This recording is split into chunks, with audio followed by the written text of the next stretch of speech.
Cultura y sociedad. Néstor García Canclini. Texto reducido por Susana Guibelalde. ¿Por qué no existe una sola definición? Bajo el nombre de cultura se colocan realidades muy diversas. El lenguaje popular lo usa de un modo, la filosofía de otro, y en las ciencias sociales se pueden encontrar múltiples definiciones. Dentro de la propia antropología social, la disciplina que más se ha ocupado de la cultura, no todos entienden lo mismo al referirse a esa palabra. Se ha dicho que incluye el conjunto de lo creado por los hombres, la totalidad y capacidades y hábitos adquiridos por el hombre como miembro de la sociedad. La organización de la experiencia compartida por una comunidad, las formas estandarizadas de observar el mundo y de reflexionar sobre él, de comprender las relaciones existentes entre las personas, los objetos y los sucesos, de establecer preferencias y propósitos, de realizar acciones y de perseguir objetivos. Y así podríamos avanzar en este bosque de definiciones que ya en 1952, según la recopilación de Kroeber y Kluckhohn, andaba por las 300. No es fácil con estos antecedentes proponer una definición de cultura, sin discutir antes los principales criterios empleados en su conceptualización. Pensamos que la tarea prioritaria consiste en situar el término en los espacios que han ido configurando su sentido, en la historia social de su uso y en los sistemas conceptuales de relaciones y oposiciones con otros conceptos. Realizaremos este trabajo con el concepto de cultura, siguiendo su uso en tres sistemas: la filosofía idealista, donde se opuso a civilización; la antropología social, que lo enfrentó a naturaleza y sociedad; y finalmente la manera en que el marxismo lo correlacionó con los conceptos de producción, reproducción, superestructura, ideología, hegemonía y clases sociales. 1. El concepto idealista. Cultura versus civilización. Hay una manera de entender la cultura como educación, como erudición, refinamiento, información vasta, en fin, el cúmulo de conocimientos y aptitudes intelectuales y estéticas que se adquieren individualmente. Vamos a detenernos en esta acepción porque es la que sostuvo el análisis de los fenómenos culturales en las humanidades clásicas. La filosofía, la historia, la literatura y en gran parte aún persiste. También porque es el modo en que hoy se concibe vulgarmente la cultura. El ser culto y, por lo tanto, su diferencia con la cultura popular. Esta definición parcializada se basa histórica y conceptualmente en las teorías que oponen cultura y civilización, aunque no todos los que la usan conozcan ese origen. Hay que referirse especialmente a la filosofía idealista alemana, con Dilthey, Windelband, Rickert, Spengler, que además influyó a los fundadores de la antropología norteamericana, como Boas y Sapir. Para el idealismo alemán, la cultura abarca el mundo de los valores, las creaciones espirituales, el perfeccionamiento moral, intelectual y estético. La civilización es el campo de las actividades técnicas y económicas. Se juzga entonces a la cultura la esfera más elevada del desarrollo social y se la analiza por sus méritos espirituales, supuestamente intrínsecos. La civilización es vista como los bienes y actividades inferiores necesarias para la supervivencia y el avance material en lo estrictamente indispensable, y dedicar el mayor tiempo a la cultura, o sea, perfeccionarse espiritualmente, construir y expresar una personalidad singular, buscar respuestas a los enigmas del universo y de la existencia humana. El concepto idealista de cultura merece por lo menos dos objeciones. A. Al oponerlo al concepto de civilización, no se ha hecho más que ofrecer una versión maquillada de un viejo divorcio entre lo material y lo espiritual, el cuerpo y el alma, el trabajo y la conciencia. La separación de cultura y civilización reproduce, en el campo teórico, la división de la sociedad en clases. De un lado, la actividad material, de apropiación y transformación de la naturaleza. Del otro, la traducción simbólica, ideal de esas operaciones concretas. De esta decisión surge una metodología dualista que ve los hechos culturales como orgánica. No, que ve los hechos culturales como si se tratara de fenómenos puros del espíritu y que es incapaz de entender su conexión orgánica, necesaria con la base material. La dificultad para captar la génesis del sentido tiene su raíz en una organización social dividida, y más particularmente en la manera abstracta en que las clases dominantes y los intelectuales que elaboran su ideología participan en la transformación material de la realidad. Este problema, nacido con la separación entre trabajo manual e intelectual, se agudiza en el capitalismo porque su mayor complejidad aumenta la división técnica de los trabajos y dificulta una comprensión global de la totalidad porque su desarrollo hizo posible una mayor autonomía de la producción cultural y de cada campo, científico, artístico. Y B, que es la segunda objeción, tanto el uso del concepto de cultura en las humanidades clásicas como en el lenguaje común presupone que la cultura abarca los conocimientos intelectuales y estéticos consagrados por las clases dominantes en las sociedades europeas. Se naturaliza la división entre las clases sociales y entre las sociedades. Se oculta el origen histórico de esas divisiones y que un sector haya otorgado universalidad a su particular producción cultural. Al mismo tiempo se descalifica y excluye, como ajeno a la cultura, la producción simbólica de los países no occidentales y de las clases subalternas de Occidente. Esta concepción idealista y etnocéntrica ha servido para justificar la dominación imperialista de las metrópolis y la imposición de modelos capitalistas de organización social, el sometimiento de las clases trabajadoras y de las comunidades indígenas. Ejercicios. Dé ejemplos de cómo aparece en el lenguaje común la división entre cultura y civilización. Trate de precisar la caracterización general dada aquí sobre el sentido vulgar de cultura, indicando qué se necesita según la comunidad al que usted pertenece para hacer culto. ¿Cuáles son las principales críticas a la caracterización idealista de la cultura? El concepto antropológico, cultura versus naturaleza, superiores e inferiores, la crítica antropológica. Frente a la reducción elitista de la cultura a las actividades nobles del espíritu, según la conciben los hombres occidentales blancos de origen europeo, la definición antropológica, que incluye todas las actividades materiales e ideales de todos los hombres, pareció una alternativa satisfactoria. En esta definición, cultura es todo lo que no es naturaleza. Se considera cultural todo lo producido por todos los hombres, lo que la naturaleza no ha dado, sin importar el grado de complejidad y desarrollo alcanzado en relación con nuestras sociedades. Son parte de la cultura aún aquellas prácticas o creencias que suelen juzgarse manifestaciones de ignorancia, las supersticiones, los sacrificios humanos, las normas sociales y las técnicas simples de quienes viven desnudos en una selva, sujetos a los ritmos y los riesgos de la naturaleza. Todas las culturas, por elementales que sean, se hallan estructuradas, poseen coherencia y sentido dentro de sí. Incluso aquellas prácticas que nos desconciertan o rechazamos. La antoropofagia,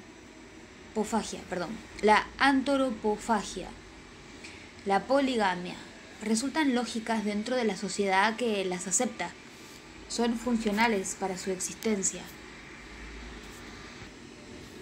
No se llegó a esta conclusión sin dificultades. Durante milenios, el etnocentrismo, la creencia de que los valores de la propia cultura son superiores y todos los otros deben ser juzgados de acuerdo con ellos, prevaleció en las relaciones entre los pueblos y rigió la mirada sobre uno mismo. El etnocentrismo persistió empecinadamente en las propias teorías antropológicas.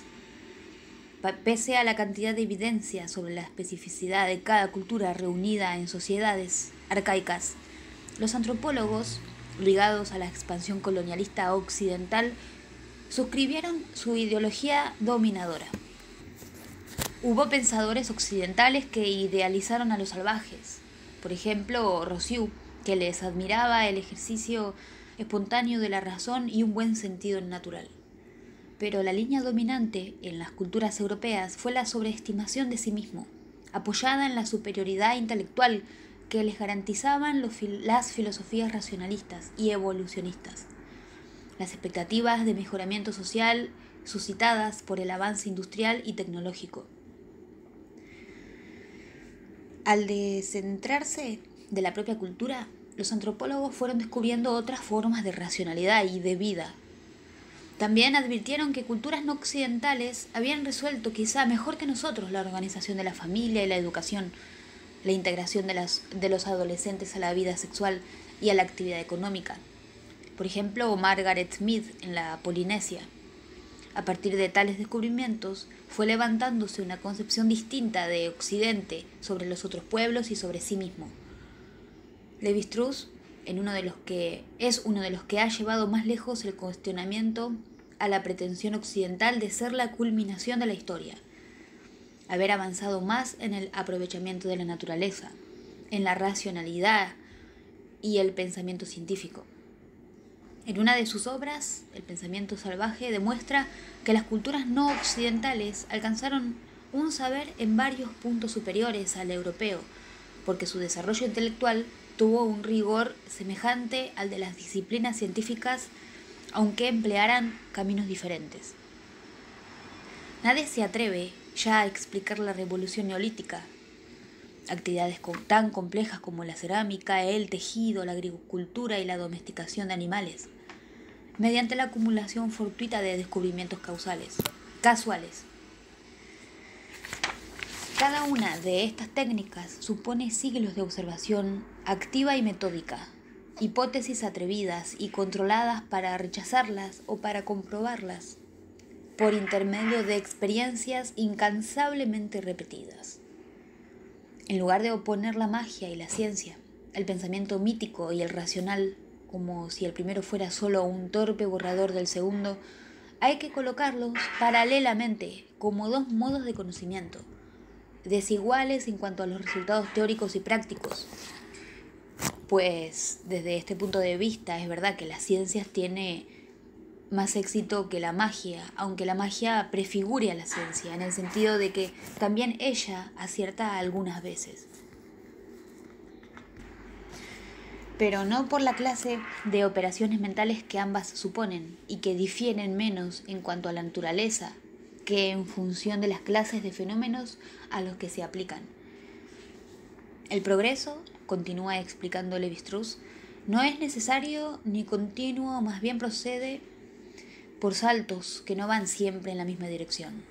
Propone concebirlos a la manera del caballo de ajedrez que tiene siempre a su disposición muchos avances, pero nunca en un mismo sentido. Esta concepción amplia de cultura se basa en el relativismo cultural. ¿Explicamos con esta teoría de la historia las diferencias entre las culturas? ¿Podemos entender por qué tantas veces las diferencias se convierten en desigualdades o son originadas por ellas? Otras tendencias de la antropología, el funcionalismo y el culturalismo han intentado dar respuesta a estas preguntas. Los antropólogos ingleses como Malinowski, Radcliffe Brown, Evans Pritchard estudiaron las sociedades arcaicas tratando de entender sus fines intrínsecos. Todo etnocentrismo queda descalificado y debemos admitir el relativismo cultural. Cada sociedad tiene derecho a desenvolverse en forma autónoma, sin que haya teoría de lo humano de alcance universal, que pueda imponerse a otro argumentando cualquier tipo de superioridad. Dos problemas quedan sin resolver. Uno de carácter científico. ¿Cómo construyo un saber de validez universal que exceda las particularidades de cada cultura sin ser la imposición de los patrones de una a las demás? Y el otro problema sin resolver, el otro es de carácter político. El otro problema. ¿Cómo establecer en un mundo cada vez más conflictivamente interrelacionado criterios supraculturales de convivencia e interacción. En 1947, la Asociación Antropológica Americana, teniendo en cuenta el gran número de sociedades que ha entrado en estrecho contacto en el mundo moderno y la diversidad de sus modos de vida, presentó a las Naciones Unidas un proyecto de declaración sobre los derechos del hombre, que aspiraba a responder a esta pregunta: ¿cómo la declaración propuesta puede ser aplicable a todos los seres humanos y no ser una declaración de derechos concebida únicamente en los términos de los valores dominantes en los países de Europa Occidental y en América del Norte?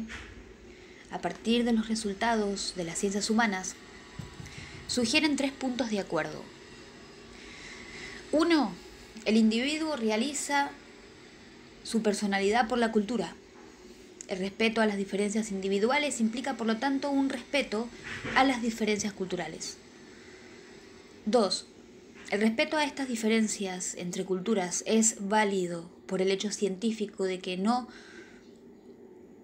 ha sido descubierta ninguna técnica de evaluación cualitativa de las culturas. Los fines que guían la vida de un pueblo son evidentes por ellos mismos, en su significación, para ese pueblo, y no pueden ser superadas por ningún punto de vista, incluido el de las pseudo-verdades eternas. El ataque despectivo al mito y la religión, las pseudo-verdades eternas, aparte de negar el proclamado respeto a lo que cada cultura juzga valioso para sí, revela en qué grado esta declaración depende de una concepción empirista, que ni siquiera es generalizable a todas las tendencias científicas occidentales. Ejercicios. ¿Qué es el etnocentrismo? De ejemplos distintos de los presentadores en el texto. ¿Cómo se puede demostrar que las culturas occidentales no son superiores? ¿Y en qué consiste el relativismo cultural? ¿Qué problemas deja sin resolver? La transnacionalización de la cultura. Durante bastante tiempo se creyó que el relativismo cultural era la consecuencia filosófica y política más adecuada al descubrimiento de que no hay culturas superiores e inferiores. Hemos visto que, si bien permite superar el etnocentrismo, deja abiertos problemas básicos en una teoría de la cultura de la construcción de un conocimiento de validez universal y de criterios que ayuden a pensar y resolver los conflictos y desigualdades interculturales.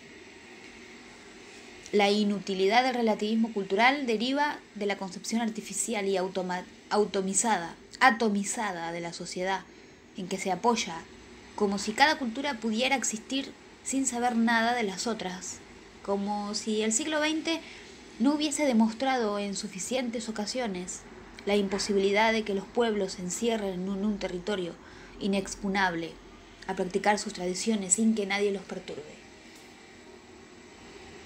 La cuestión más difícil en esta época de expansión planetaria del capitalismo no es diseñar cordones sanitarios entre las culturas, sino averiguar qué ocurre cuando el relativismo cultural es cotidianamente negado, cuando las personas deben elegir entre costumbres y valores antagónicos, cuando una comunidad indígena siente que el capitalismo convierte sus fiestas tradicionales en espectáculo para turistas, o los medios masivos convencen a los obreros de una ciudad de 15 millones de habitantes que los símbolos indígenas rurales, tal como esos medios lo interpretan, representan su identidad.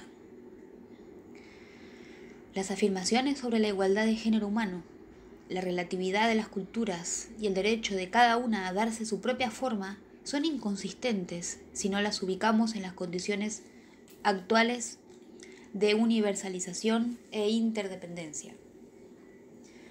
En el mundo contemporáneo, esta interdependencia no es una relación de reciprocidad igualitaria, como en sociedades arcaicas, donde el intercambio de subsistencia es controlado por principios que restablecían una y otra vez el equilibrio. La transnacionalización del capital, acompañado por la transnacionalización de la cultura impone un intercambio desigual de los bienes económicos y culturales a los mercados nacionales, y estos son convertidos en satélites de las metrópolis, de acuerdo con una lógica monopólica. La diversidad de patrones culturales de objetos y hábitos de consumo es un factor de perturbación intolerable para las necesidades de expansión constante del sistema capitalista. En cuanto a las culturas subalternas, se impide su desarrollo autónomo o alternativo. Se reordenan su producción y consumo, su estructura social, su lenguaje, para adaptarlas al desarrollo capitalista. ¿Qué sentido tiene en este contexto hablar del relativismo cultural? La superación práctica del etnocentrismo que el capitalismo ha generado en la imposición de su estructura económica y cultural a las sociedades dependientes. En verdad existen dos tipos de etnocentrismo en el proceso de intercambio desigual capitalista. El imperial, que mediante la transnacionalización de la economía y cultura tiende a anular toda organización que le resulte disfuncional, y el de las naciones, clases y etnias oprimidas, que solo pueden liberarse mediante la autoafirmación enérgica de su soberanía económica e identidad cultural. Para estas últimas, el relativismo cultural, en lo que puede tener de positivo, no es apenas la consecuencia filosófica del conocimiento producido por las ciencias sociales, sino una exigencia política indispensable para reconocerse a sí mismos y crecer con autonomía. Ejercicios. Explique con ejemplos en qué consiste la interdependencia entre culturas en el mundo contemporáneo. Trate de buscar en los medios gráficos artículos donde se puedan encontrar valoraciones etnocéntricas, o haga mención a sucesos o acontecimientos que usted recuerde y que pueden ejemplificar ese concepto. 3. El concepto neomarxista, una definición restringida de cultura. Encontramos en el concepto más abarcador de cultura al que la define por oposición a naturaleza, dos inconvenientes que nos inclinan a desecharlo. Dijimos ya que su tratamiento llevó a igualar a todas las culturas, pero no da elementos para pensar sus desigualdades. Por otra parte, engloba bajo el nombre de cultura todas las instancias de una formación social: organización económica, las relaciones sociales, las estructuras mentales, las prácticas artísticas, etc., sin jerarquizar el peso de cada una. Por estas razones, preferimos reducir el uso del término cultura a la producción de fenómenos que contribuyen, mediante la representación o reelaboración simbólica de las estructuras materiales, a producir o transformar el sistema social. ¿Qué significa decir que la cultura se produce? Significa, en primer lugar, que para una concepción materialista la cultura no es básicamente expresión, creación o representación, sino un proceso social de producción. En segundo lugar, estudiar la cultura como proceso de producción supone considerar no solo el acto de producir, sino todos los pasos de un proceso productivo: la producción, la circulación y la recepción. Es otra manera de decir que el análisis de una cultura no puede centrarse en los objetos o bienes culturales. Debe ocuparse del proceso de producción y circulación social de los objetos y de los significados y qué diferentes receptores les atribuyen.